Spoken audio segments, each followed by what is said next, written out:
ప్రభావం చెల్లిస్తూ ప్రియులారా, మన దేవుని యొక్క వాక్యంలోకి వెళ్దాం. పరిశుద్ధ గ్రంథంలో నుండి తెస్సలోనికీయులకు రాసిన మొదటి పత్రిక 2వ అధ్యాయము.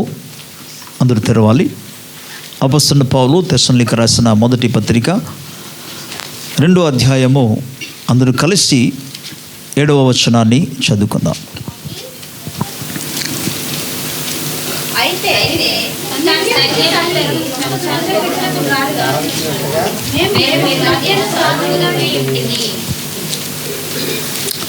చిన్న ప్రార్థన. ప్రేమ నమ్మదగిన మా తండ్రి, మీ ఘనమైన గొప్ప నామానికి మేము కృతజ్ఞతాస్తుతులు స్తోత్రాలు వందనాలు చెల్లించుకుంటున్నాం ప్రభువా.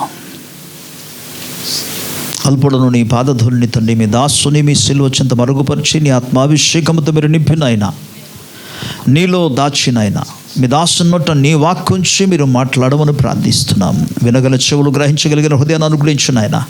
లోడి సమయంలో ప్రతి వితర్కమును, దేవుని గుర్చిన జ్ఞానమును అడ్డగించి ప్రతి దుర్గమును యేసు శక్తి గల నామములో పడద్రోలినైనా, ప్రతి ఆలోచన నీ వాక్యమునకు విధేయత చూపునట్టుగా క్రీస్తు యేసు నామములో చెరపట్టబడునుగా కనైనా. నీ ఆత్మ సహమును కోరి నీ కృప మీద ఆధారపడి నువ్వెంతైనా నమ్మదగిన దేవుడు కనుక స్తుతులు చెల్లించి యేసు ప్రభు నామములో అడిగి పొందుచున్నాము తండ్రి, ఆమేన్. ప్రభు నామమునకే మహిమ కలుగునుగాక. ఈ సమయమందు దేవాది దేవునికే సకల మహిమ, ఘనత, ప్రభావము కలుగునుగాక, ఆమేన్. అలాగే మన తండ్రి అయిన దేవుని నుండి, ప్రభు యేసుక్రీస్తు నుండి కృపా సమాధానములు మనందరికీ తోడై ఉండును గాక. స్తోత్రం.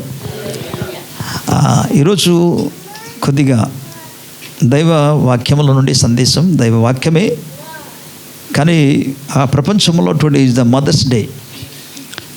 ఈరోజు మదర్స్ డే సందర్భంగా ఒకసారి తల్లులందరి కొరకు సంఘం అంతా కూడి చిన్న చప్పట్లు కొడదాం వాళ్ళ కోసం.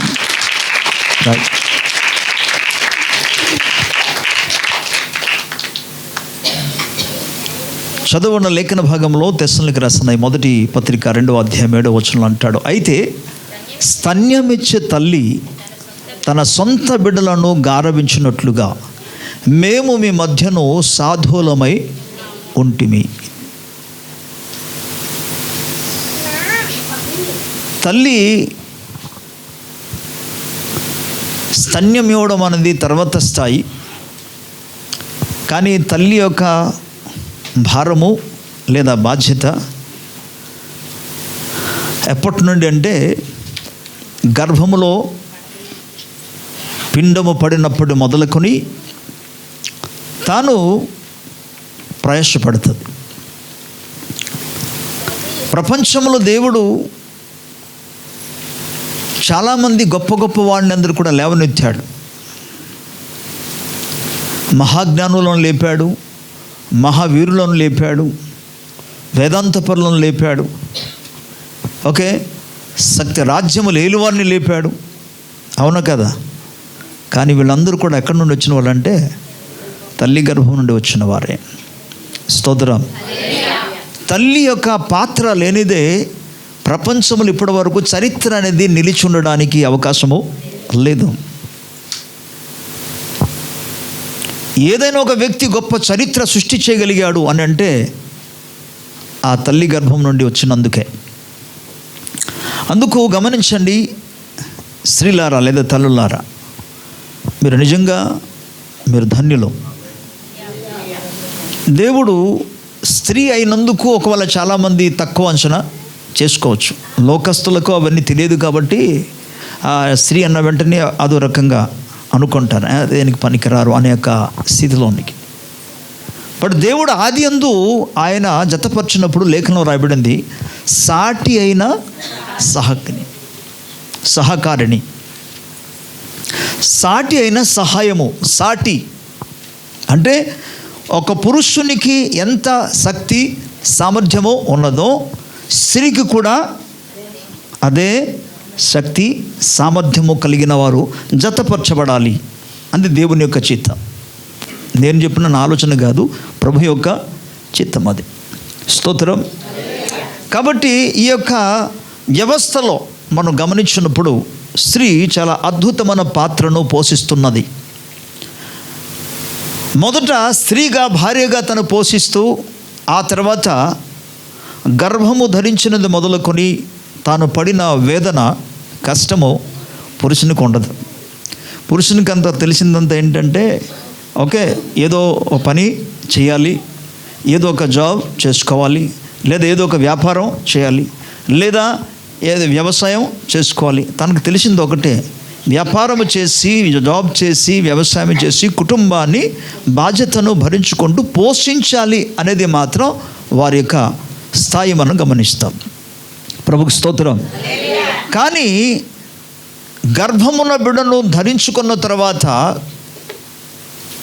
అప్పటి నుండి ఆమె వేదన మొదలు పెడుతుంది, కష్టము ప్రారంభమవుతుంది తల్లికి. ఒక విధంగా చెప్పాలంటే ఫస్ట్ మంత్ నుండి కూడా ఆమె బాధను అనుభవిస్తుంది. మీరు గమనించండి, నేను వాళ్ళ గురించి చెప్తాను. కానీ బైబిల్ గ్రంథంలో శారా జీవితం, అలాగే హన్నా జీవితం, ఈ హన్నా అలాగే శారా, ఈ ఇరువురు జీవితాలు గమనిస్తే చాలామంది స్త్రీలు ఉన్నప్పటికీ కూడా బిఫోర్ వారు గర్భము ధరించక మునుపు పడినాక వేదన, కష్టము, ఆ బాధ ఏంటో మనకు ఇక్కడ లేఖనాలు కనబడుతుంది. అంటే నేను మీకు ఏం జ్ఞాపకం చేస్తున్నానంటే, ఇంకనూ గర్భము ధరించక మునుపు నుండే వారు ఎంతో బాధ అనుభవిస్తున్నారు. గర్భము ధరించిన తర్వాత 9 months మామూలు విషయం కాదు. పురుషులు వింటున్నారా అమ్మా, కంట్రోల్ చేయాలి. పురుషులందరూ బాగా తింటారు. ఏంటి, వాళ్ళకి నచ్చిన ఫుడ్ వాళ్ళు తినొచ్చు. కానీ అదే ఒక స్త్రీ గర్భము ధరించిన తర్వాత తనకు నచ్చిన ఆహారం అంతా కూడా తినడానికి అవకాశం లేదు. పురుషుడు తనకు నచ్చిన స్థలానికి వెళ్ళిపోవచ్చు, కానీ స్త్రీ, ప్రత్యేకంగా తల్లి, ఎక్కడ పడితే అక్కడికి వెళ్ళడానికి అవకాశం లేదు. ఆమె 9 months వరకు, 9 నెలల వరకు బాధను, ఆ భారాన్ని భరిస్తూ ఆహార పదార్థ విషయములలో, తాగే పానీయ విషయంలో, ఓకే, ప్రయాణము చేసే విషయంలో, పనులు చేసే విషయంలో, అన్ని కోణాల్లో కూడా ఆమె భరిస్తూ వస్తుంది. దట్ ఈస్ అది తల్లి. స్తోత్రం, హల్లెలూయా. సో మన తల్లికి ఎప్పుడు వయసు ఎంత అయినా సరే మీ తల్లి ఉంటే వారి ఎడల ఎప్పుడు కూడా కృతజ్ఞత కలిగి జీవించాలి. ఈరోజు కొంతమందికి సంతోషం తల్లి గురించి మాట్లాడుతుంటే. ఓకే, ప్రభుకి స్తోత్రం చెప్పాలి. హల్లెలూయా. పౌలు ఇక్కడ అంటాడు పరిశుద్ధాత్మ ద్వారా, ఒక తల్లి తన బిడ్డను పాలిచ్చి పెంచి గారవించినట్లుగా నేను మీ ఎడల మీ మధ్య ఆ విధంగా నడుచుకున్నాను అనే పదాన్ని తెలియజేస్తాడు ఎంతో వినయముతో. ప్రభుకి స్తోత్రం, హల్లెలూయా. సో మనం ఎప్పుడు కృతజ్ఞత కలిగి ఉండాలి. వారిని ఎన్నడూ కూడా బాధ పెట్టకూడదండి, అది సరైనది కాదు. వారిని సంతోషింపచేయాలి. అండ్ దేవుని లేఖనాలకు వెళ్ళకముందు భౌతికంగా జరుగుతున్న కొన్ని సంఘటనల గురించి జ్ఞాపకం చేస్తున్నాను.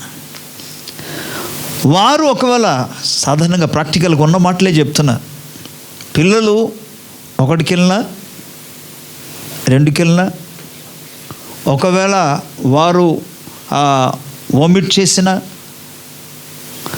అన్నీ అసహించకుండా అదే పక్కన ఉన్న వాళ్ళు, కానీ ఏది అసహించుకోదు, తనదిగా ఎంచుకుంటుంది, తన పనిగా ఎంచుకుంటుంది, తన బాధ్యతగా ఎంచుకుంటుంది. అండ్ అది అవన్నీ కూడా శుద్ధీకరణ చేస్తుంది. స్తోత్రం చెప్పాలి. నా వైపు చూస్తూ వినాలి, లుక్ టు మీ, నన్ను చూస్తూ వినాలి. ఓకే, సో అన్నీ భరించచ్చు. మీరు గమనించండి, వాళ్ళు శుద్ధి చేస్తారు. అప్పుడే శుద్ధి చేసి ఇస్తేనే.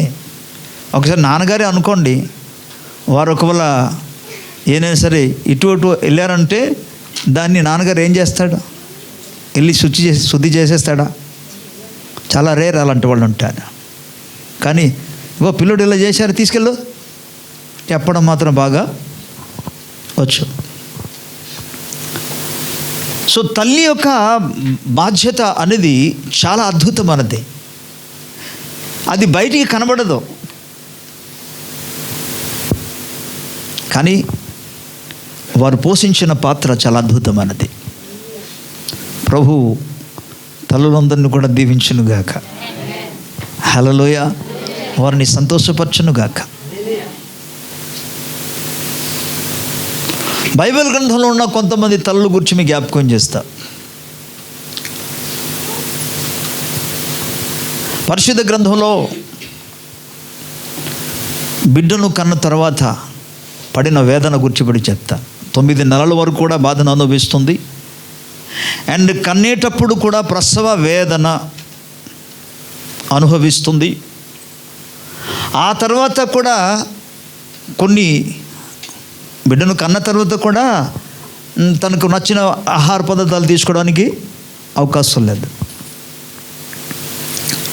ఒక విధంగా చెప్పాలంటే తల్లి బిడ్డను తన రక్తం ఇచ్చి పెంచుతుంది. ఎందుకంటే ఈ పాలు అనేది ఎందులో నుండి క్రియేట్ అవుతుంది? రక్తంలో నుండి ఇది క్రియేట్ అవుతుంది. ఓకే, ఇప్పుడు మనం ఒకసారి నిర్గమకాండంలోనికి వెళ్దాం. నిర్గమకాండం 2వ అధ్యాయంలో 1వ వచనం నుండి చూసుకుందాం. నిర్గమకాండం. లేవి వంశస్థుడకు వెళ్ళి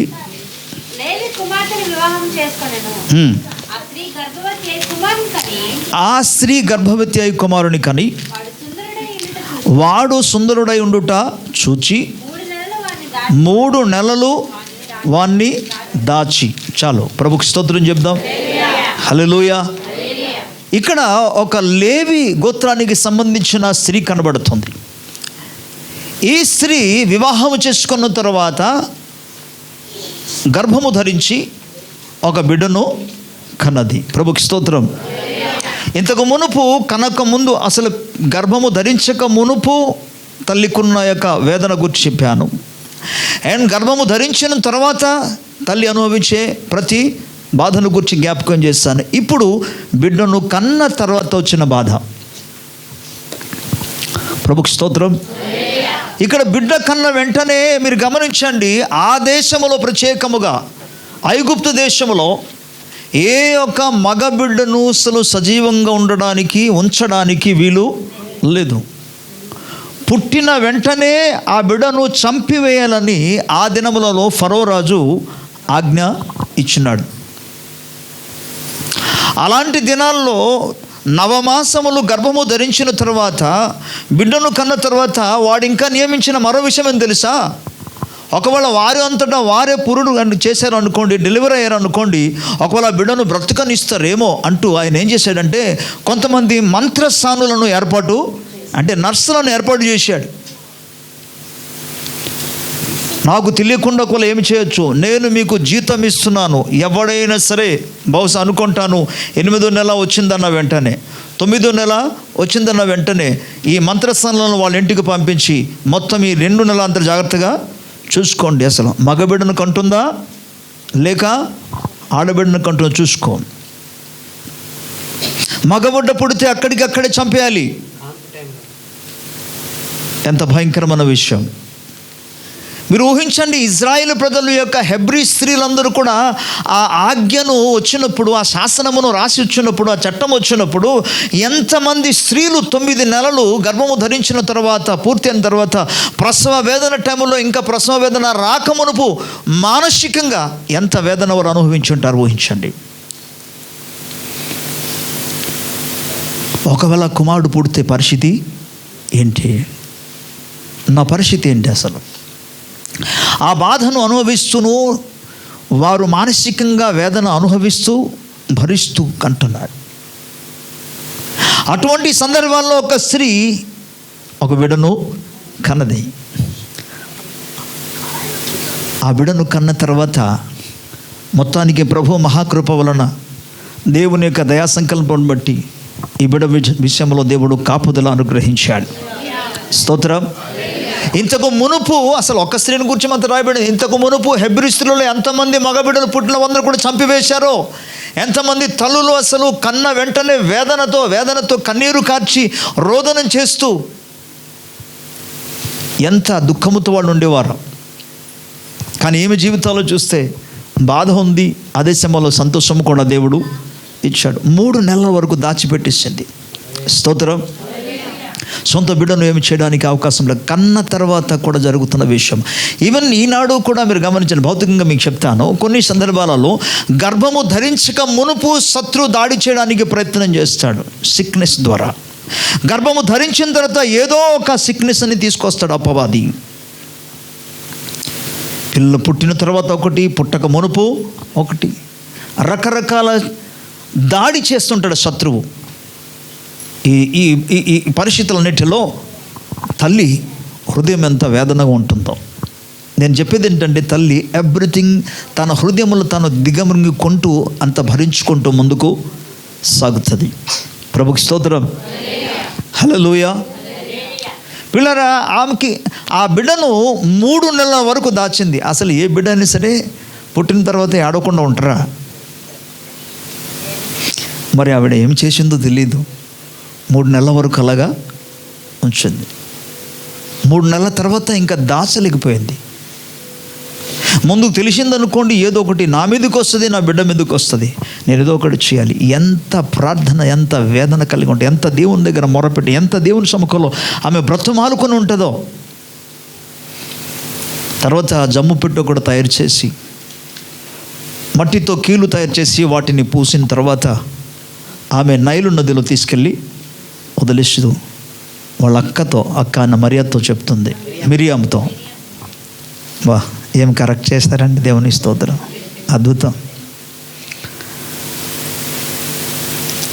సరే, మిరియాము దూరం నుండి చూస్తుంది. అమ్మా, తమ్ముడిని పెట్టాను, ఏం జరుగుతుందో ఒకసారి చూడు. తన అక్క ఆ వేదన, ఆ పరిస్థితి ఏం జరగబోతుందని చూస్తే రాక మొత్తానికి వెళ్ళి పడింది ఎవరి చేతిలో అంటే ఫరో కుమార్తె చేతులను పడింది. చూడండి అది ఎలా ఉంది. ఇంకెలా ఉంటుంది తన గుండె. అమ్మ ఇలా జరిగింది అన్న వెంటనే ఏ విధంగా ఉంటుంది ఏ తల్లికైనా. కానీ దేవుడు అద్భుతమైన కార్యం చేశాడు. ప్రపంచంలో ఒకే ఒక తల్లి సొంత బిడ్డనే జీతం తీసుకుని పెంచగలిగిన తల్లి ఆమె ఒకరితే. ఎవరి దగ్గర నుండి? ఫరో కుమార్తె వద్ద నుండి జీతం పుచ్చుకొని తన బిడ్డనే తాను పోషించగలిగిన ఏకైక తల్లి ఆమె. స్తోత్రం. హల్లెలూయా. అండ్ మీరు గమనించండి ప్రియులారా, ఆ తర్వాత ఆమె యొక్క జీవితాన్ని గమనించినప్పుడు ఎంత ఆ బిడ్డను తీసుకొచ్చారు. ఆ సిచ్యువేషన్ అంతా మీకు వివరించలేను. బిడ్డను తీసుకొచ్చారు. మొత్తానికి తన సొంత బిడ్డను చూసినప్పుడు తన హృదయంలో ఎంత ఆనందం అనిపించింది. ప్రభువా, నా బిడ్డ పరిస్థితి ఏమవుతుంది అనుకున్నాను. ఈ నదిలో ఎక్కడికి వెళ్తుందో అనుకున్నాను, ఏమవుతుందో అనుకున్నాను, మరలా ఇంకా నా జీవితంలో ఎప్పుడు చూడనేమో అనుకున్నా. కానీ ప్రభువా, తిరిగి నా బిడ్డను నా దగ్గరికే తీసుకొచ్చావని ప్రభుకి ఎంతగా కృతజ్ఞతాస్తుతులు చెల్లించుంటుంది. ప్రభుకి స్తోత్రం. నేను చెప్పే విషయం ఏంటంటే, తల్లి యొక్క హృదయ వేదన, ఆ బాధ, ఆమె పడినాక ప్రయాసాన్ని గురించి మాత్రం జ్ఞాపకం చేస్తున్నాను. స్తోత్రం. అలాగని తండ్రులకు బాధ ఉండదని అనుకోవద్దు, వాళ్ళకి ఉంటుంది. కానీ వాళ్ళు బయటికి చెప్పరు, అంతే తేడా. తల్లులు అనుకోండి, వెంటనే వారు బర్స్ట్ అయిపోతారు, పగిలిపోద్ది వారి హృదయం. కానీ తండ్రులు అలాగుంటారు, వారు లోపల వేదన అనుభవిస్తారు. సరే, దేవుని యొక్క వాక్యంలో మనం గమనించినప్పుడు పరిశుద్ధ గ్రంథంలో మరో వ్యక్తి మనకు కనబడతారు. ఈమె దగ్గరికి మళ్ళీ వద్దాం మనం. కానీ సమయంలో మొదటి గ్రంథాలకు మనం చూస్తే, బిడ్డ కావాలని ప్రభు సముఖంలో ప్రార్థన చేసి బిడ్డను దేవుడు అనుగ్రహించిన తర్వాత, ప్రభుకి స్తోత్రం చెప్పాలి, అనుగ్రహించిన తర్వాత ఆ బిడ్డను ప్రభు వాక్యం సెలవిస్తుంది, దేవుని యొక్క మందిరానికి పంపడానికి ఏమాత్రం కూడా ఆమె వెనుకాంజలేదు. ఆ బిడ్డ అనగా హన్న కుమారుడైన సమూయేలు పాలు విడిచిన తర్వాత దేవుని మందిరాన్ని తీసుకొచ్చి ఏలి యాజకుని దగ్గర అంటుంది, అయ్యా, ఫలానా దినాన ఫలానా సంవత్సరమున గత సంవత్సరాన మీరు చూశారు కదా, దేవుని దగ్గర నేను మొరపెట్టుగా మీరే అన్నారు, అసలు నువ్వు మత్తురాలుగా ఉన్నావు ఏంటి అని అన్నావు కదా. ఆ స్త్రీ నేనే అయ్యా, ఇదిగో నేను దేవుని దగ్గర ఇలాగూ నేను ప్రమాణము చేశాను, ఇప్పుడు తీసుకొచ్చి దేవుని మందిరంలో నేను సమర్పిస్తున్నాను. ఇక నుండి ఈ బిడ్డ యొక్క బాధ్యత నీవే తీసుకోవాలి. ప్రభుకి స్తోత్రం. హల్లెలూయా. దేవునికి పరిపూర్ణంగా ప్రతిష్ఠించగలిగింది. హల్లెలూయా. I thank God. హన్నాను బట్టి దేవుని స్తుతిస్తున్నాను. హన్నా కుమారుడైన సమూయేలును బట్టి కూడా దేవుని స్తుతిస్తున్నాను. ఎందుకంటే హన్నకు అటువంటి హృదయం ఉంది. దేవుని దగ్గర మాట తప్పని ఒక తల్లి. వింటున్నారా? బిడ్డ కోసమని దేవుని దగ్గర మొరపెట్టింది, ప్రార్థనకు జవాబు పొందుకున్నది. ఆయన పొందుకున్న తర్వాత దేవుని దగ్గర చేసిన ప్రమాణాన్ని, దేవుని దగ్గర ఇచ్చిన మాటను తప్పని తల్లిగా మనకు కనబడుతుంది. స్తోత్రం. మనము ఈజీగా మాటలు మార్చేసుకుంటాం. చిన్నది జ్ఞాపకం చేస్తాం. సమూయేలు గ్రంథంలోనే మనం చూస్తాము యెషై గురించి. యెషైకి 8 కుమారులు. ఈ 8 కుమారులో చిన్నవాడు ఎవరంటే దావీదు.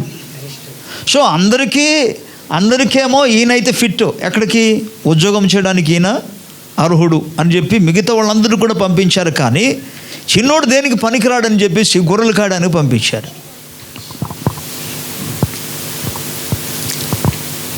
మీరు గమనించండి, ఇందులో తండ్రి లేక తల్లి వారు తీసుకున్న ఒక డెసిషన్ ఏ విధంగా ఉందో చూడండి. ఆ బిడ్డ పట్ల ఒక చాలా ఈయన దేనికి పనికి రాడు అనే ఆలోచన కలిగి ఉన్నాను. కానీ ఇక్కడ మనం గమనిస్తే హన్నా మనం చూస్తే తాను ఎంతో ప్రేమ కలిగి తన బిడ్డను, మీరు బైబిల్ గ్రంథాలు మన తర్వాత చదువుకోండి, సమూయేలు మొదటి గ్రంథాల్లో ఈ 2వ అధ్యాయము 3వ అధ్యాయము 4వ అధ్యాయం తర్వాత చదువుకోండి, 2-3 అధ్యాయాలు చదువుకోండి. తర్వాత ఇంటికి వెళ్ళిన తర్వాత ఆమె ఏటేటా దేవుని యొక్క మందిరమునకు వెళ్ళినప్పుడు కొత్త దుస్తులను తయారు చేసి తీసుకెళ్ళేది. సమర్పించగలిగిన తల్లి. నేను ఇప్పుడు యెషైని గురించి చెప్పాను కదా, దావీదు తండ్రిని గురించి. మంచోళ్ళనేమో ఉపయోగించుకుంటారు, సామర్థ్యం కలిగిన వాడినేమో నా కొడుకు అంటారు, సామర్థ్యం లేని వారికేమో వీడెందుకు అని అంటారు. కానీ ఇక్కడ మీరు గమనించండి, తనకు పుట్టిన జ్యేష్ఠ కుమారుడిని తీసుకెళ్ళి పూర్తిగా దేవుని సేవ కొరకు అర్పణ చేసేసింది. స్తోత్రం. అది ఆమె తల్లి. ఇప్పుడు క్వశ్చన్, మీలో ఎంతమంది సామర్థ్యము కలిగిన మా బిడ్డలను దేవుని కొరకు, దేవుని మందిరం కొరకు, దేవుని సేవ కొరకు ఎంతమంది తల్లులు తమ బిడ్డలను దేవుని మహిమ కొరకు అప్పగించగలరు? Hello, praise the Lord. ప్రభుకి స్తోత్రం చెప్పాలి గట్టిగా. హల్లెలూయా. యేసు రక్తమే జయం. Glory to God. దేవుని యొక్క వాక్య భాగంలో మనం గమనించినప్పుడు పిల్లరా, మనము దేవునికి ఇచ్చేవారుగా ఉండాలి. అండ్ సెకండ్ పాయింట్ మనం చూస్తే ఇక్కడ బిడ్డ కూడా మనం గమనిస్తే తల్లి చెప్పిన మాటకి ఎంత విధేయత అందుకే సమూయేలును బట్టి దేవునికి స్తోత్రం అన్నా. తల్లి మాటకు దాటలేదండి. ఎప్పుడైతే అంతనే వింటారా, తల్లి ఎంత వేదన పడి ప్రార్థన చేసి ఎంత కష్టపడి ఆమె ప్రసవించిందో, ఎంత బాధ కలిగి అసలు ఆ పాలు విడిచిపెట్టే వరకు కూడా ఎంతగా ప్రేమతో గారవించి ఆమెను పోషించిందో, పాలించిందో, లాలించిందో, ఇవన్నీ కూడా ఎవరికి తల్లిదండ్రులు కాదు, ఈ పిల్లలకి అస్సలు అర్థం కాదు. అస్సలు అర్థం కాదు. చెప్తే విందామన్నది అసలు ఉండదు. ఏదో వారికేదో పెద్ద హాని చేసినట్టుగా, వారికేదో పెద్ద కీడు చేసినట్టుగా ఫీల్ అవుతారు నేటి రోజుల్లో. కానీ దేవునికి స్తోత్రం. స్మాల్ ఏజ్, చిన్న వయసులో ఉన్నప్పటికీ కూడా ఎక్కడికి మందిరాన్ని తీసుకెళ్ళి వదిలిస్తే అక్కడే ఉండిపోయాడు. స్తోత్రం. దైవ భక్తులు పెంచడానికి నిర్ణయం తీసుకున్న తల్లి ఆవిడ. స్తోత్రం.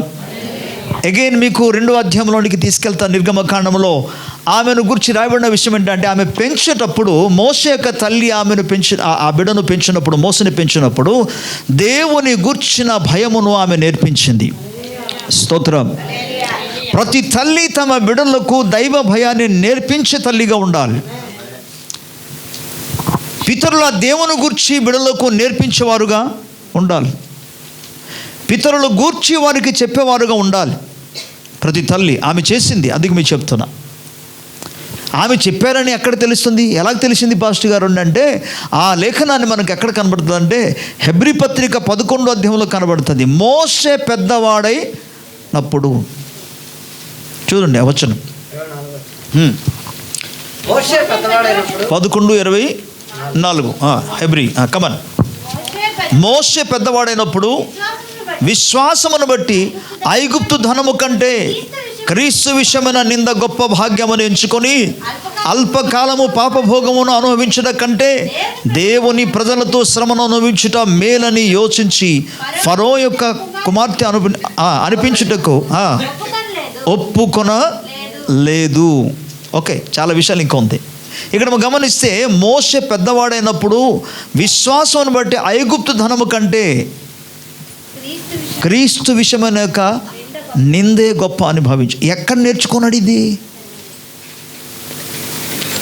ఫరో కుమార్తె అయినా ఆమె నేర్పించిందా దేవుని భయం? నో. ఆమెకు ఈ యొక్క మోషకు నేర్పించింది ఎవరంటే తన సొంత తల్లియే, తన ప్రజల గురించి. ఇంకో మాట ఇందులో జ్ఞాపకం చేస్తాను. తల్లులారా దేవునికి స్తోత్రం, ప్రభు దీవించునుగాక. అండ్ మరి కొంతమంది తల్లులు మీ బంధువుల గురించి కూడా చెప్పండి. ఎవరికి? పిల్లలకి చెప్పాలి. ఎవరు ఏంటంది వాళ్ళకి చెప్పాలి. మీరు చెప్పకపోతే ఎవరు చెప్తారు?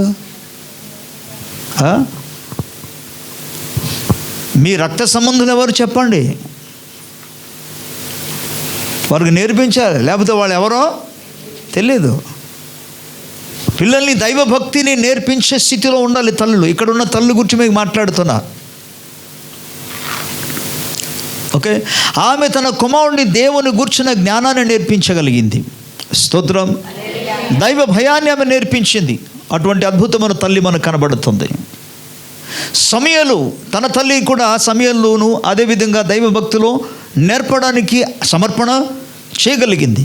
ప్రభుకు స్తోత్రం, హల్లెలూయా. ఎంతగా, అందుకే ఈ సామెతల గ్రంథంలో మనకు జ్ఞాపకం వస్తుంది 22వ అధ్యాయం 6వ వచనంలో, బాలుని నడవలసిన త్రోవలో నేర్పము, అప్పుడు వాడు ముసలివాడైనప్పుడు లేదా పెద్దవాడైనప్పుడు ఆ మార్గం నుండి తొలగిపోడని. ఈ సత్యాన్ని ఎరిగిన తల్లి నేర్పించిన ప్రతి మాట ఇప్పుడు ఎక్కడ పనిచేసిందంటే ఫరో రాజ్యంలో, ఫరో ఇంటిలో ఈ మాట ఇప్పుడు జ్ఞాపకం వచ్చింది. ఫరో కుమార్తె యొక్క కుమారునిగా పిలువబడడానికి ఇష్టపడక దేవుని ప్రజలతో నింద అనుభవించడానికి ఇష్టపడ్డాడు. స్తోత్రం. ఆ స్టేజ్లోనికి రాగలిగాడు. సో తమ స్వజనంలో గూర్చి నేర్పించింది ఆవిడ. సో ప్రజల గురించి చెప్పింది. ఇంకో విధంగా చెప్పాలంటే, ఒక మాటతో చెప్పాలంటే వాళ్ళ అన్నదమ్ముల గురించి, వాళ్ళ చిన్నాన్న పెద్దనాన్న గురించి చెప్తే సరిపోదు కదా. కానీ అది కాదు, దేవుని ప్రజల గురించి ఆమె నేర్పించింది. ప్రభుకి స్తోత్రం. What a mother. అసలు ఏమి అద్భుతమైన తల్లి. నా కుమారుడు కేవలము నా రక్త సంబంధులకే కాదు, నా కుమారుడు నా హెబ్రీ ప్రజలకు, నా ఇజ్రాయెల్ ప్రజలందరూ కూడా ఆశీర్వాదకరంగా ఉండాలి. స్తోత్రం. ఆమె నేర్పించింది, చేయగలిగింది. స్తోత్రం.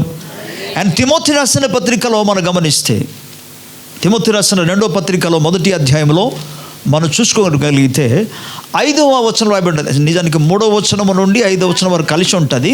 బట్ 5వ వచనం నుండి మనం గమనిస్తే అక్కడ ఏమి రాయబడి ఉంటుందంటే, నీ ఈ విశ్వాసము మొదట నీ అవ్వ అయిన లోయలోను, నీ తల్లి అయిన యునీకులోను వసించెను. అది నీ అందును, నీ అందు కూడా అది వసించుచున్నది. విశ్వాసాన్ని గురించి ఇక్కడ మాట్లాడతాడు. దైవ భక్తి, దైవ విశ్వాసమును గురించి ఇక్కడ మాట్లాడతాడు. ప్రభుకి స్తోత్రం. ఆ విశ్వాసము ఎవరి దగ్గర ఉండేదట? దేవుని ఎడల వారి యొక్క అవ్వ లోయలో ఉన్నది. అక్కడి నుండి డిసెండ్ అయింది దిగి వచ్చింది ఎక్కడికి? వాళ్ళ అమ్మగారైనా యునేక దగ్గరికి. ఇప్పుడు వాళ్ళ అమ్మ దగ్గర నుండి ఎక్కడికి వచ్చింది? కుమారుడు. అంటే అదేదో తనంతట తాను వచ్చింది ఇది కాదు. ఇది వారు ఆ విశ్వాసమును, దేవుని ఎడల విశ్వాసము కలిగి జీవించాలనే యొక్క అంటే ఏమనొచ్చు, ఆ బోధ, తల్లి యొక్క బోధ బిడ్డ జీవితంలో ఒకరి తర్వాత ఒకరికి అలాగో డిసెండెడ్గా ఒక తరం తర్వాత మరో తరంకు అలాగూ రావటం అనేది మనకు కనబడుతుంది. సో తిమోతి పత్రికలో మీకు ఏం జ్ఞాపకం చేస్తున్నానంటే అక్కడ విశ్వాసము లేదా దైవ భక్తి లేదా రక్షణను గూర్చిన మాటలు మనకు కనబడుతుంది. ప్రభుకి స్తోత్రం చెప్తాం గట్టిగా, హల్లెలూయా. ఇక ప్రియులరా, దైవికంగా మనం వీటన్ని కూడా ఆలోచిస్తుండగా వాళ్ళు ఎంతగా కష్టపడతారు. మరికొంతమంది తల్లులు ఉన్నారు బైబిల్ గ్రంథాల్లో. ఒకటి,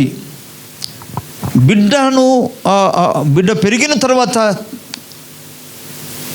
వచ్చిన సమస్యను బట్టి తల్లి కలిగిన వేదన, అదే సమయంలో తన బిడ్డే అన్నీ తీసుకోవాలి అన్న తల్లి కూడా మనకు కనబడుతుంది. సరే, మొదటిది ఆదికాండము 27వ అధ్యాయంలో మనం చూస్తే, ఈ 27వ అధ్యాయంలో మనకు తెలుసు యాకోబు ఏశావు గురించి రాబడింది. యాకోబు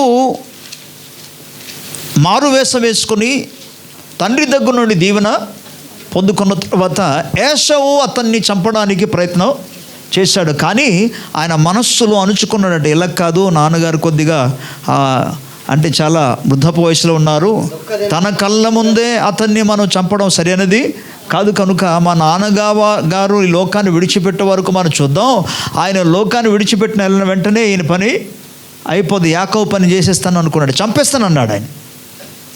ఈ వార్త తల్లికి వినబడింది. అప్పుడు తల్లి హృదయంలో ఉన్న వేదన చూడండి. ఇక్కడ ఎవరికి కాదనడానికి వీలు లేదు. ఇక్కడ పెద్ద కుమారుడు ఏమి చెప్పలేకపోతుంది, చిన్న కుమారుని కూడా ఏమి చెప్పలేని పరిస్థితిలో ఉంది. భర్త దగ్గరికి వెళ్ళింది.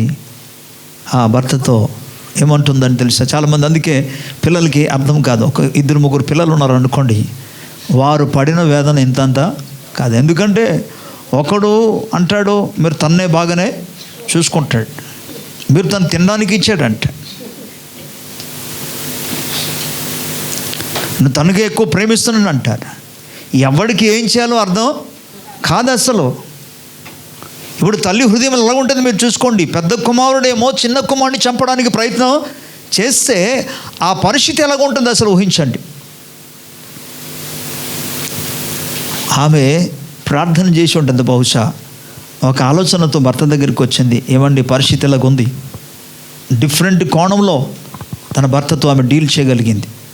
దేవుని స్తోత్రం. డీల్ చేసి అంటుంది, చిన్నోడిని మనం పంపించేద్దామండి. ఎక్కడ పంపిస్తారు? ఎక్కడ పంపించేస్తారు?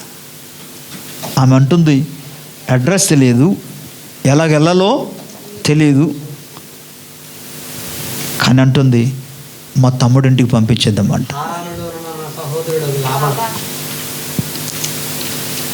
ఎందుకో కారణం చెప్తుంది, ఇలా జరగబోతుంది కాబట్టి.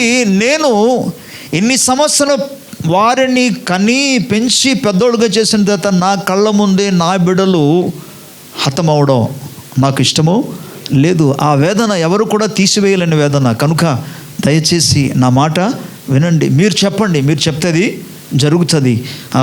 బిడ్డను చిన్నోడిని మనము హారానికి పంపించేద్దాం, లాబాను దగ్గరికి, బెతువేలు దగ్గరికి పంపించేద్దాం. ప్రభుకి స్తోత్రం, గట్టిగా హల్లెలూయా.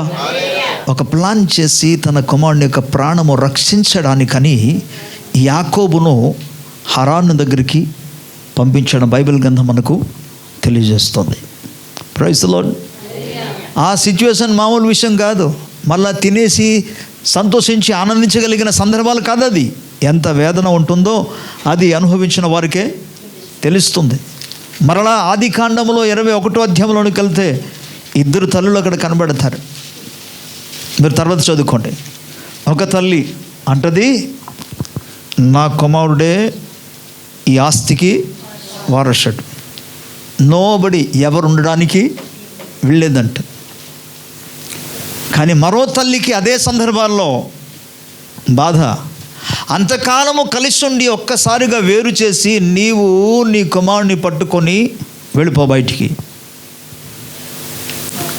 నీకు కొంత నష్టపరిహారం ఇస్తాను, అది పట్టుకో వెళ్ళిపో. ఇది మరో తల్లి యొక్క హృదయంలో ఉన్న వేదన.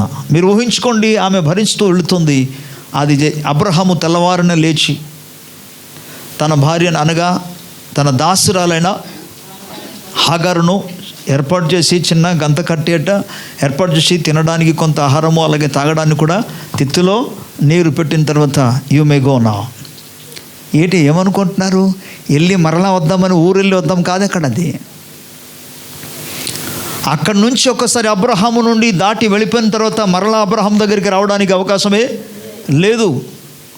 ఆ వేదన ఎంత ఉంటుంది మీరు ఊహించుకోండి. అంత సులువైందా? నేటి రోజుల్లో ఆస్తుల కొరకు కొట్టుకొని చేస్తున్నారు.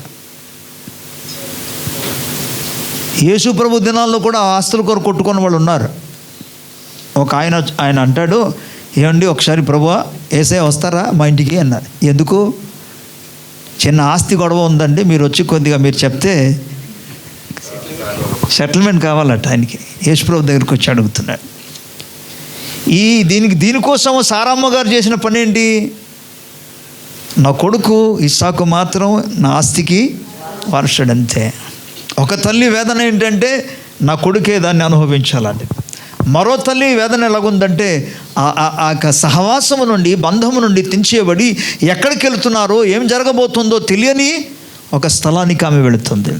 అందుకే మార్గ మధ్యలో వెళుతుండగా ఆమె తీసుకెళ్ళిన తిత్తులో తీసుకెళ్ళిన నీళ్ళంతా అయిపోగా 15వ వచనం చూడండి, 21వ అధ్యాయము. ఆ తిత్తులో నీళ్ళు అయిపోయిన తర్వాత ఆమె ఒక పొద కింద చిన్నవాడిని, మీరు ఊహించండి, ఆ నీళ్లు అయిపోయిన తర్వాత ఆమె పడిన బాధ, వేదన ఇంతంత కాదు. ఎవరి కోసం నీళ్ళు వెతుకుతుంది? అందరూ చెప్పాలి. తను కుమారుడు అంటే మీరేమనుకుంటున్నారు? చిన్న పిల్లడు అనుకుంటున్నారా? కాదు, అప్పటికే ఆయన కుర్రోడు, బహుశా టీనేజ్లో ఉంటాడు. ఆయన టీనేజ్లో ఉన్న ఈ వ్యక్తి ఎలాగున్నాడంటే నీళ్లు తాక అంతవరకు కూడా నాన్నగారి దగ్గర, అబ్రహాము దగ్గర, మిగిలిన వాళ్ళందరి చేత ఎంతో ప్రేమ ఆప్యాయతను అనుభవించిన వ్యక్తి ఒక్కసారిగా అవన్నీ దూరం అయిపోయింది. వినండి పిల్లలారా, పెద్దలు కావచ్చు, చిన్నలు కావచ్చు, ఎప్పుడు కూడా మీ జీవితాల్లో మొదట సుఖాన్ని అనుభవించడానికి ప్రయత్నం చేయొద్దు.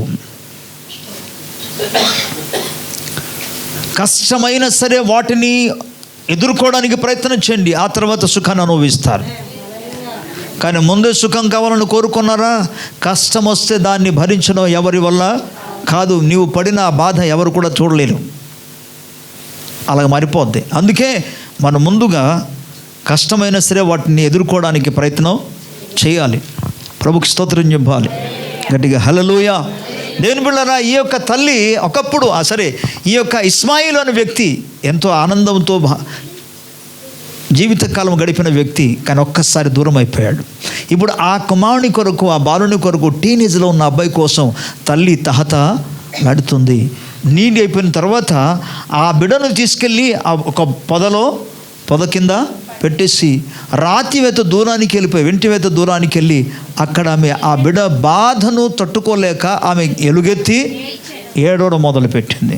ప్రభువా, నా బిడ్డ మరణాన్ని నేను చూడలేకపోతున్నాను, తన స్థితిని చూడలేకపోతున్నాను, త్రాగడానికి కనీసం నీళ్ళు కూడా లేదు. గమనించండి, హలో, ఇక్కడ తాగడానికి నీళ్లు లేదు కేవలం ఇస్మాయిల్ కొరకినా? చెప్తారు అందరూ? ఎవరి కోసం? అసలు తల్లికి లేదు, కానీ తనకు తాగడానికి లేకపోయినా మొదట ఆలోచిస్తుంది ఎవరి కోసం? తన బిడ్డ కోసం. ఇది తల్లి. స్తోత్రం. వంట వండిన తర్వాత ప్రభువా, ముందు వాళ్ళు కొంతమంది తల్లులు ఉంటారు, ముందు వాళ్ళు తినేస్తారు. ఈ కూర టేస్ట్ బాగుందా లేదా అని టేస్ట్ చూస్తామని చెప్పి ముందు తినేస్తారు. ఉండరా, తర్వాత తీసాను. యేసయ్యా నీకు స్తోత్రం. అలాంటి వాళ్ళని బట్టి ఏం చెప్పాలంటే కానీ ఆమె జీవితంలో మనం గమనిస్తే మొదట తన బిడ్డకు ఇవ్వాలి. సో బిడ్డ కోసము ఆమె ఎంతగా వేదన పడుతుందో, బాధపడుతుందో అటువంటి తల్లి ఇక్కడ కనబడుతుంది. సో అందుకే నేను అంటాను, నెవర్ ఫర్గెట్ యువర్ మదర్. విద్య లేదని చెప్పేసి, వారికి ఏమి తెలివి లేదని చెప్పేసి వారిని మన అన్నడు కూడా నిర్లక్ష్యం చేయకూడదు. ప్రభుకి స్తోత్రం, హల్లెలూయా. ఆమె ఎప్పటి నుండి స్టార్ట్ చేస్తుందంటే, కేవలం చెప్పాను కదా, ఇక ఇప్పటి కాలం అని తెలుసు, వారు కొద్దిగా ఎదిగిన తర్వాత వారికి స్కూల్ జ్వరం వస్తే, జ్వరమే కాదు, చిన్నపిల్లలు చిన్న వయసులో ఉన్నప్పుడు వారు రాత్రంతా, కొంతమంది రాత్రులు పడుకోరు, పగలంతా పడుకుంటారు, రాత్రులేమో మేలుకుంటారు కొంతమంది పిల్లలు. తల్లి పరిస్థితి ఏంటి? బిడ్డ కోసమని ఆమె తన నిద్రను ఆమె మానేసి, తన నిద్రను పక్కనే పెట్టి బిడ్డ కోసం మెలుగు కలిగి ఉంటుంది ఆవిడ. దిస్ ఈజ్ తల్లి. స్తోత్రం. ఇది మీ విషయంలో మీ తల్లి చేసి ఉంటుందంటారా, చేయలేదంటారా? చేస్తున్నారు. ప్రతి ఒక్కరి పట్ల వారి తల్లులు ఆ విధంగా చేస్తుంటారు. వాళ్ళు అనుభవిస్తారు అవన్నీ కూడా. అంతేకాకుండా బిడ్డను చూసుకోవాలి, ఇంట్లో ఉన్న పనులన్నీ చేసుకోవాలి, ఆహార పదార్థాలన్నీ కూడా సిద్ధపరచాలి. ఒకవేళ బట్టలు ఉందనుకోండి, బట్టలు ఉతుకున్నప్పుడు మరలా బిడ్డ ఒక్క చిన్న కేక వేస్తే, ఏడుపు చిన్నది వినబడితే ఆ పనులను కూడా అక్కడ వదిలేసి బిడ్డ దగ్గరికి రావడం. సో ఇది నేను అంటాను, తల్లి యొక్క పాత్ర చాలా అద్భుతమైనది అండ్ చాలా ఆశీర్వాదకరమైనది. స్తోత్రం. సో పరిశుద్ధ గ్రంథంలో ఇలాంటి తల్లులను మీరు గమనించండి. తన కుమారుని కొరకు వేదన పడుతూ మొరపెడుతుంది. మొత్తానికి ప్రభు మహాకృప వలన దేవుడు అన్నాడు, హాగరు భయపడొద్దు, నువ్వు కన్ను తెరిచి చూడు, ఆ బిడ్డను నేను కాపాడుతాను. నీ బిడ్డ అవసరతలు ఉన్నప్పుడు, వారి బాధలు ఉన్నప్పుడు బిడ్డ కోసము నువ్వు ప్రార్థన చేయాలి. మొర్రపెట్టి తల్లిగా ఉండాలి. మొర్రపెట్టి ఎవరి దగ్గర నుండి వినండి. సమ్ పీపుల్, కొంతమంది మనకు భర్తలు ఉన్నారు అనుకోండి, అండి అబ్బాయికి ఇది లేదు, అమ్మాయికి ఇది లేదు, నేను తీసుకురావాలి వెంటనే ఎవరితో అంటారు? భర్తతో చెప్తారు. కానీ ఇప్పుడు భర్తకు అడగడానికి అవకాశం లేదు కదా హాగారు జీవితంలో. ఎవరిని అడుగుతుంది? అందరూ చెప్పాలి. వీళ్ళరా, మన ప్రతి అవసరతలో, మన బిడ్డల అవసరతలు ఎక్కడికి వెళ్ళాలి? దేవుని సంఘానికి వెళ్ళాలి, దేవుని దగ్గర మొరపెట్టాలి, దేవుని దగ్గర నుండి జవాబు పొందుకోవాలి, దేవుని దగ్గర నుండి ఆ పరిష్కారం పొందుకోవాలి. అలాంటి తల్లి ఇక్కడ కనబడుతుంది. స్తోత్రం, హల్లెలూయా. ఆ తర్వాత తెలుసు, దేవుడు ఆమె మొరను ఆలకించి తన కోసమే అక్కడ ఒక ఊటను తయారు చేశాడు. అందుకే మనం పాడుతాం, ఎల్ రోహి ఎల్ రోహి, నన్ను చూచు దేవుణ్ణి నేను ఇక్కడ చూశాను. దేవుని స్తోత్రం. నన్ను చూచే దేవుణ్ణి నేను ఇక్కడ చూశాను అనే పదాన్ని వాడుతారు. దేవుని బిడ్డలారా, ఆయన చూచే దేవుడే ఉన్నాడు. ఓకే, బట్ ఇక్కడ మనం గమనిస్తుంటే, దేవుడు ఆమెను చూచే వరకు, దేవుడు తన బిడ్డ యొక్క అవసరము తీర్చే వరకు ఆమె దేవుని సముఖంలో మొర పెట్టింది. స్తోత్రం. సో ఇలాగూ బైబిల్ గ్రంథంలో చాలా స్థలాల్లో మనం గమనించినప్పుడు తల్లుల యొక్క స్థితిగతులు చాలా అద్భుతంగా ఉంటుంది. వారు పడిన బాధలు, కష్టాలు కూడా మనకు కనబడుతుంది.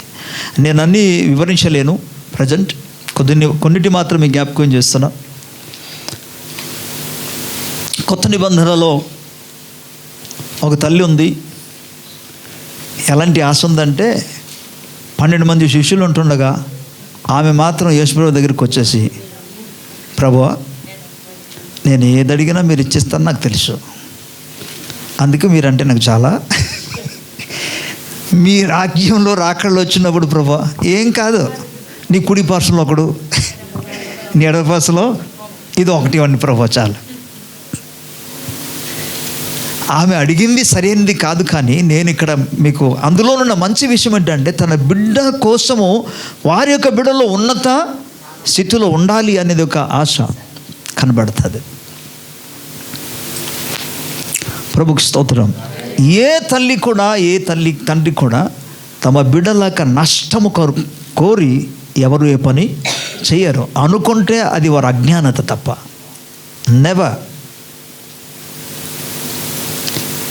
బయటికి కూడా కోపడతారు, కానీ నేను అనుకుంటాను లోపల ప్రేమ ఉంటుంది. బయటికి కోపడతారు, ఎందుకంటే కోపగించకపోతే వాళ్ళు ఒకవేళ మార్గము తప్పిపోతున్న ఉద్దేశము కలిగి సరిచేయడానికి దిద్దడానికి వస్తారు తప్ప వారి పట్ల ప్రేమ లేక కాదు. అందుకే సో ఇవన్నీ ఉంటుండగా మా అమ్మ గురించి కూడా చిన్న మాట చెప్తా. మా అమ్మ ఉంటే ఎంత బాగుండని నేను అనుకుంటా, ఇప్పుడు కూడా అనుకుంటాను ఉంటే ఎంత బాగున్నాను. బికాజ్ నాకు దేవుని గురించిన జ్ఞానం వచ్చిన తర్వాత తల్లిని గురించి అంటే ఆమెను ఏమనొచ్చు అన్ని విషయంలో సంతోషపరచడానికి ప్రయత్నం జ్ఞానం వచ్చిన తర్వాత ఆమె లేకపోయింది. ఆ సమయానికే నాకు అవగాహన వచ్చేటప్పటికి ఆమె లేరు. అసలు తల్లిని కానీ తండ్రిని ఆ విధంగా అంతగా గౌరవించాలి, అంటే ప్రేమించాలి, వారిని బలపరచాలి అనే విషయాన్ని నాకు చెప్పిన వాళ్ళు ఎవరు లేరు. నేను ఒక మాట అంటాను, మీరందరూ ధన్యులు. కారణం దేవుడు నాకు తెలియజేసిన ప్రతి విషయాన్ని సంఘం ఒక క్షమాభివృద్ధి కొరకు సమస్తాన్ని కూడా తెలియజేస్తున్నారు, ఏది నేను దాచిపెట్టకుండా. కానీ నా దినాల్లో నాకు చెప్పిన వాళ్ళు ఎవరు లేరు. సో నేను చాలా సందర్భాల్లో మా అమ్మగారిని నేను బాధ పెట్టాను. పెళ్ళి అయిపోయిన తర్వాత మా ఇంటికి వస్తే కొన్ని రోజులు ఉంచాలని నేను అనుకుంటాను. 2 రోజులు ఉంటుంది అంతే. 2 రోజులు, 3వ రోజు కల్లా బయలుదేరిపోవడం కదా. ఉండమ్మా, ఇంక ఇలా కాదు, దీనికి అడ్రస్ తెలియదు కదా, కాంప్లెక్స్కి వెళ్ళాలి, అక్కడికి వెళ్ళలేదు, ఆటో ఎక్కాలి, ఆటో ఎక్కాలో తనకు తెలియదు. అలా కాదు, మనం ఏం చేద్దామంటే మనం పడుకుంటే ఆమె ఆగిపోద్దాం అనుకున్నా. కానీ పడుకుంటే తను ఏం చేస్తే తెలుసా, లేచిపోయి బ్యాగ్ సర్దుకొని ముందుగా రోడ్డు మీదకి వెళ్ళిపోద్ది. మనం ఏమనుకుంటున్నామంటే మనం పడుకున్నాం అనుకోండి, తను లేగదా, ఎందుకంటే తనకు చూపించిన వాళ్ళు ఎవరు లేరు కదా, తీసుకెళ్ళే వాళ్ళు ఎవరు లేరు కాబట్టి అందరూ ఎక్కడ ఉంటారు అనుకుంటే ఆమె ప్లాన్ అలాగా. సో మొత్తానికి ఒక రోజు అడిగాను, అసలు ఏంటమ్మా, ఎందుకు అసలు నా దగ్గర 2 రోజులు 3 రోజులు ఉండి వెళ్ళిపోతారు, 3 రోజుల కల్లా బయలుదేరిపోతారు, అసలు ఎందుకు? ఓకే, మేము 2 అన్నదమ్ములం. ఆమె చెప్పిన మాట ఏంటంటే, నాన్న నీవు దేవుని సేవ చేస్తున్నావు కాబట్టి నీ విషయంలో నాకు ఎటువంటి చింత లేదు. దేనికోసం? ప్రభు ఎలాగో నీకు పోషిస్తాడో నా విషయంలో కాదు, నువ్వు ఎవరితో గొడవకు వెళ్ళవు, నువ్వు సమాధానంగా ఉంటావు కాబట్టి నీ విషయంలో నాకు ఎలాంటి చింత లేదు నాన్న. కానీ ఊర్లో ఉన్నాడు, ఆయన ఎవరితో గొడవ తెచ్చుకుంటాడు, ఏమవుతాడో. అంటే ఏంటి, పనిపాటు లేకుండా ప్రతిరోజు గొడవలు ఉంటాయా? ఉండదు. కానీ ఏ టైంలో ఏమి జరుగుతుందని చెప్పేసి బిడ్డలకు ఆ పరిస్థితిని బట్టి వారి పట్ల తపన అనేది హృదయంలో ఉంటుంది. మా అమ్మగారు చనిపోక మునుపు జస్ట్ అదే లాస్ట్ టైం, ఎప్పుడు వచ్చినా 1 రోజు 2 రోజులు 3 రోజుల కంటే ఎక్కువ ఉండేది కాదు. కానీ ఆసారి మాత్రం ఒక 4 రోజుల వరకు మా దగ్గర మా ఇంట్లో ఉండేది. సో తల్లి యొక్క హృదయంలో వేదన మీరు గమనించండి. ఈ సందర్భాల్లో మీకు చెప్తున్నాను, if anybody has done any wrong towards your mothers, మీ తల్లులకు వ్యతిరేకముగా బాధ పెట్టిన వాళ్ళు ఎవరైనా ఉంటే, this is the right time to repent and reconcile. నీవు పశ్చాత్తాప కలిగి సమాధాన పడడం మంచిది. దేవుని దగ్గర క్షమాపణ వేడుకుంటే, లేదా తల్లి దగ్గరికి వెళ్ళి, అమ్మ నేను బాధ పెట్టాను, నన్ను క్షమించగలిగితే, ఐ డూ బిలీవ్ దేవుడు నిశ్చయముగా నిన్ను దీవిస్తాడు. ఎందుకంటే అందులో ఒక భాగమే జ్ఞాపకం చేస్తాను, నీ తండ్రిని తల్లిని సన్మానింపుము, నీకు మేలు కలుగునట్లు అని మొదటిది అంటాడు, దీర్ఘాయుష్యవంతుడగున్నట్లు అని 2వది అంటాడు. ప్రభుకి స్తోత్రం. సరే, ఇంక చాలా విషయాలు ఉన్నా నేను చెప్పలేను. బట్ ప్రియులారా, ఈ తల్లిని కలుగజేసిన వాడు ఎవరంటే దేవుడే. స్తోత్రం. అందుకే 66వ అధ్యాయం యెషయా గ్రంథంలో 13వ వచనములో మనం చూస్తే, ఒకని తల్లి తన బిడ్డను ఆదరించినట్లు నేను మిమ్మల్ని యెరూషలేములోనే ఆదరిస్తాను. స్తోత్రం. అంటే ఇప్పుడు నిజమైన తల్లి ఎవరో ఇప్పుడు చెప్తున్నా. తల్లి పాత్రను భౌతికంగా పోషిస్తున్నది తల్లి అయితే, ఆ తల్లి హృదయాన్ని ఆదరించగలిగి తల్లిలా పోషించగలుగున్నట్టుగా, ఆదరించగలుగున్నట్టుగా, బలపరిచినట్టుగా, ఓకే, ఇంకా ప్రోత్సహించినట్టుగా, లేవనెత్తినట్టుగా, ఎత్తుకున్నట్టుగా అన్నీ చేసింది ఎవరంటే దేవాది దేవుడు. స్తోత్రం. ఆయన లేకపోతే ఏ తల్లి కూడా, ఈవెన్ ఆ తల్లి తన బిడ్డను పట్ల చూసుకోవాలన్నా సరే, హగార్ గురించి చెప్పాను కదా, తన బిడ్డ అవసరం అక్కడ తీర్చాలని ఎవరిని మొరపెట్టాలి? తల్లి అయిన దేవునికి. ప్రభుకు స్తోత్రం. హల్లెలూయా. అగైన్ దేవుని లేఖనం మనం గమనిస్తే 45వ అధ్యాయంలో 15వ వచనంలో మనం చూస్తే, యెషయా గ్రంథం 45:15 ఒకసారి చూద్దాం. ఏముంది? ఓకే లో. So 54:15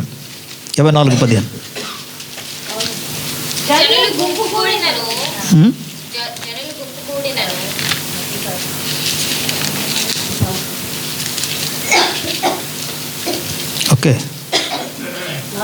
49:15 sorry. స్త్రీ తన గర్భమున పుట్టిన బిడ్డను కరుణించకుండా తన చంటి పిల్లను మరచున వారైనా మరచుదురు కానీ నేను నిన్ను. ప్రభుకి స్తోత్రం. ఇక్కడ ఒక దేవుణ్ణి మనం చూస్తున్నాం. ఎటువంటి దేవుడు అంటే తల్లి కంటే కూడా మించిన. ప్రభుకి స్తోత్రం. తల్లి ప్రేమ కంటే కూడా అత్యధికముగా ప్రేమించగలిగిన దేవుడు ఇక్కడ కనబడతాడు. అందుకంటాడు, స్త్రీ తన గర్భమును పుట్టిన బిడ్డను కరుణింపకుండా ఏమాత్రమైన చంటి బిడ్డలను అసలు మర్చిపోగలదా అంటే దానికి ఆన్సర్ ఏమొస్తుంది? కాదు. ఒకవేళ వాళ్ళు పోవచ్చు ఏమో, కానీ నేను మాత్రం నిన్ను ఏమాత్రం. ప్రభుకి స్తోత్రం. అసలు బిడ్డ తన తల్లిని మరవడం అంది అసాధ్యం. బట్ రేర్, వేలలో ఎక్కడ ఉండొచ్చు. కానీ దేవుడు నీకు లేఖన సెలవిస్తుంది, వారైనా మర్చిపోతారేమో కానీ నేను నిన్ను ఏమాత్రం మర్చిపోను. ప్రభుకి స్తోత్రం. అందుకే నేను మర్చిపోకున్నట్లుగా నా యొక్క అరచేతిలో నేను నిన్ను. ప్రభుకి స్తోత్రం. హల్లెలూయా. ప్రియమైన దేవుని బిడ్డలారా, ఈ యొక్క మదర్స్ డే సందర్భంగా కొన్ని కరెక్షన్ అండ్ కొన్ని ప్రోత్సాహకరమైన మాటలు తల్లి యొక్క స్వభావాన్ని గురించి, తల్లి యొక్క పాత్రను గురించి మేము ముందు పెట్టడానికి దేవుడు ఇచ్చిన కృపను బట్టి దేవునికి స్తోత్రం. సో అందుకే తల్లిదండ్రులను మనం సన్మానించడం, వారిని గౌరవించడం, అది మనకు ఎంతో ఆశీర్వాదం. ప్రభుకి స్తోత్రం. ఆశీర్వాదం అందులో లింక్ పెట్టాడు దేవుడు. కనుక ఏ తల్లి అయినా తండ్రి అయినా బిడ్డల పట్ల ప్రేమతోనే దిద్దుబాటు చేస్తారు తప్ప వారికి తినడానికి ఇవ్వకూడదు, తాగడానికి ఇవ్వకూడదు, పలానా స్థలానికి వెళ్ళకూడదు అని చెప్పింది దేనికోసమో?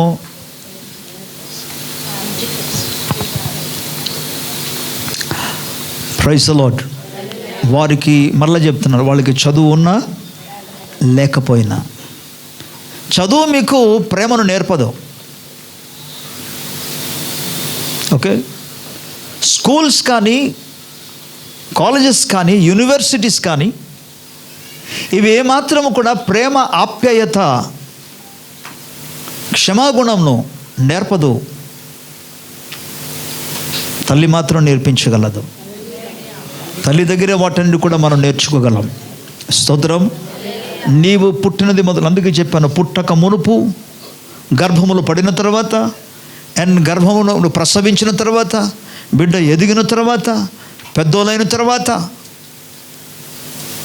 అన్ని ఏరియాల్లో కూడా తల్లి, ఈవెన్ ఆ పిల్లలు కూడా పెరిగి పెద్దోడైపోయి పెళ్ళి అయిపోయి వారికి పిల్లలు పుట్టినా సరే తల్లి తల్లిగానే చూస్తుంది. వారి హృదయ వేదన అలాగ ఉంటుంది. ఒక్కొక్కసారి పిల్లలు తప్పు చేస్తున్నప్పుడు కూడా చెప్పండి, అలాంటి చూసారా? తప్పు చేసినప్పుడు ఇద్దరు మధ్య ఒక చిన్న తగాదలు వచ్చిందనుకోండి, అన్నదమ్ముల మధ్య, సహోదరుల మధ్య, తల్లిదండ్రుల పరిస్థితి ఎలా ఉంటుంది తెలుసా? ఎవరికి చెప్తారు? అది ఎవరికి చెప్పగలరు? అసలు చెప్పడానికి అవకాశమే లేదు కదా. ఏం చేయాలో అర్థం కాదు. తల్లి ఈ విషయాన్ని తనలో తాను దిగమింగుకుంటుంది. అలాగే బిడ్డలకి ఏమైనా జరిగిందా, దాన్ని తట్టుకోవడం వారి వల్ల అసలు కాదు. యేసు ప్రభు జీవితాలు కూడా మనం చూస్తాం. లూకాసు వార్త 2వ అధ్యాయంలో ప్రవక్త అయిన దేవుని సేవకుడైన సిమియోను వచ్చి ఆ బిడ్డను పట్టుకొని సంతోషించి, నాథా, నీ వాక్కు చొప్పున, నీ మాట చొప్పున ఇప్పుడు నీ దాసుని సమాధానముగా పోనిమ్ము అని ప్రార్థన చేస్తూ మరియతో అంటారు, అమ్మా, ఒక విషయం జరగబోతుంది. నీ హృదయంలోనికి ఒక ఖడ్గము దూసుకోబోతుంది. అనేక విషయాలు ఆమె హృదయంలో, అందుకే యేసుప్రభుని గురించి విన్న ప్రతిసారి ఇక్కడ తనలో తాను ఆమె దాచుకున్నదని లేఖనాలు రాయబడి ఉంటుంది. సంథింగ్స్, కొన్ని విషయాలు ఎవరితో చెప్పడానికి అవకాశం లేని పరిస్థితిలో ఇద్దరు బిడ్డల మధ్య సమస్య జరిగితే ఏం చేస్తారు? ప్రభుకి స్తోత్రం. నేను యేసు ప్రభుని సొంత రక్షకునిగా అంగీకరించిన దినాల్లో మా అన్నయ్య నన్ను కొట్టడానికి తిరిగేవాడు, నన్ను తరిమేవాడు. నేను ఇటు నన్ను తరుగుతుంటే నేను ఎక్కడో పరిగెత్తుకొని తప్పించుకొని వెళ్ళిపోవడానికి ప్రయత్నం చేశాను. అమ్మతో అన్నాడు, ఈయనకి భోజనం పెట్టొద్దని. ఏదో వాళ్ళు చెప్పేస్తారు. మరి తల్లి, మీ తల్లి అయితే మొన్న బయటికి వెళ్ళిపోయిన తర్వాత నన్ను పిలిచి వచ్చి భోజనం పెట్టేసి తినేసానే, తినే అన్న రాకముందే తినే. సో అసలు తల్లులు ఇస్ వండర్ఫుల్. కళ్ళు మూసుకుందాం, ప్రార్థన చేసుకుందాం.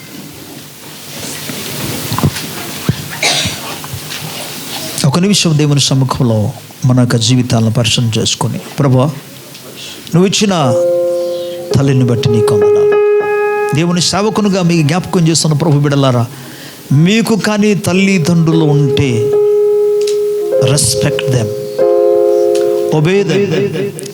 వారిని సంతోషపరిచినట్టుగా ప్రయత్నించి వారి హృదయాన్ని బాధ పెట్టవద్దు.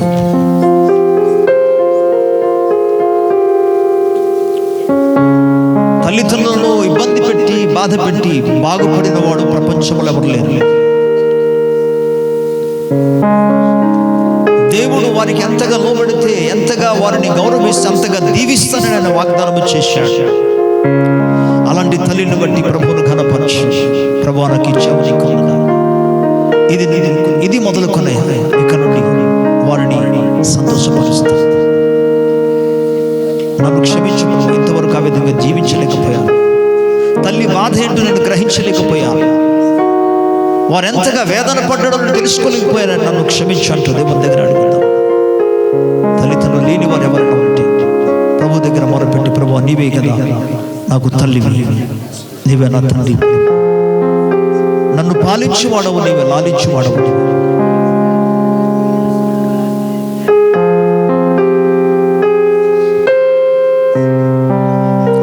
తల్లి అయిన మరచులేమో నేను నిన్ను మరువను, చూడుము నా అరచేతులలో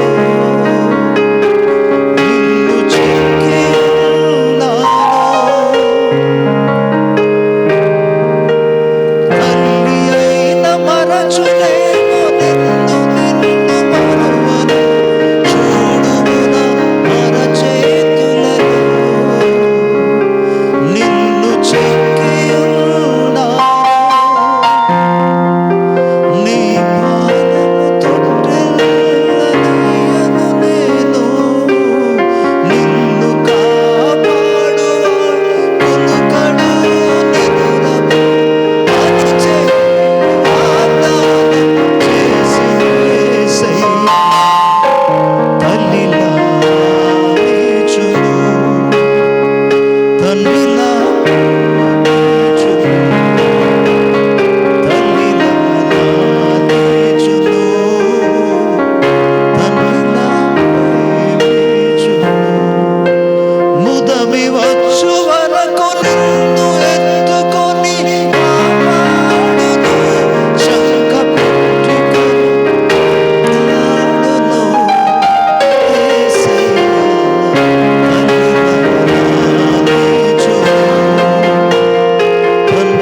వాక్యము ప్రతి హృదయంలో నాటబడిన ఫలించుగాక.